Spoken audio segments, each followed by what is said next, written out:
খবর দেখছেন রাত 2:30টা। খবর পৌঁছাতে হচ্ছে আপনার বাড়ির সামনে থেকে। খবর পড়ছি আমি রৌমারী টিভি সিও রিপন আহমেদ। খবরের শুরুতে শিরোনাম আর বিস্তারিত সামনের বছর। শিরোনামে রয়েছে, আজ সকালে আমি আর আমার ছোট ভাই নদীতে মাছ মারতে গিয়ে দেখি সব মাছ লকডাউন দিয়েছে। মাছেরা বলেছে যদি তাদেরকে মাছ কিনে না দেওয়া হয় তাহলে তারা ধরা দিবে না, আর মাছ ছাড়া ধোঁয়ায় বের হলে করোনা হওয়ার সম্ভাবনা রয়েছে। এ কারণে তারা লকডাউন ঘোষণা করেছে। গতকাল সকাল 10টায় স্থানীয় রৌমারী নৌকাঘাট থেকে চিলমারিগামী 500 জন যাত্রী নিয়ে চিলমারি রওনা হলে মাছ নদীতে একটি পুঁটি মাছের সাথে ধাক্কা লেগে নৌকাটি ডুবে যায়। 400 জন আহত হয়েছে আর 500 জন পানি খেয়ে কিনারায় এসেছে। আহতদের 5 কেজি চালের নাম দেওয়া হবে বলে ঘোষণা করা হয়েছে।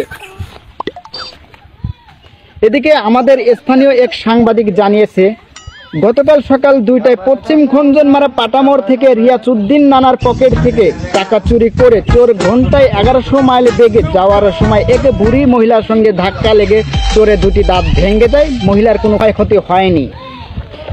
চোরের 2টি দাঁতটা সিমেন্ট দিয়ে লেপে দেওয়া হবে বলে জানানো হয়েছে।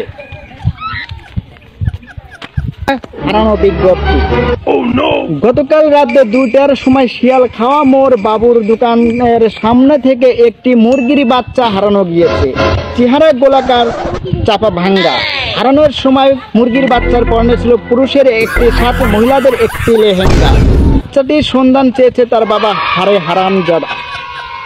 এবার আবহাওয়ার খবর। আজকে যে কোনো সময় আপনাদের এবং আমার চাচার ঘরের উপর দিয়ে 300 থেকে 350 কিলোমিটার বেগে বাতাস বয়ে যেতে পারে। সাথে ঘুরি ঘুরি বৃষ্টি হওয়ার সম্ভাবনা 0.0%।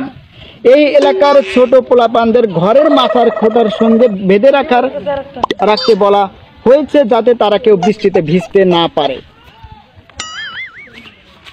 আগামীকাল সূর্য উঠতেও পারে আবার নাও পারে। আবার খবর দেখবেন সবাই ঘুমানোর পরে। এমন মজার ভিডিও পেতে চ্যানেলটি সাবস্ক্রাইব করুন এবং আমাদের রৌমারী টিভি ফেসবুক পেজটি ফলো করে রাখবেন। ধন্যবাদ সবাইকে।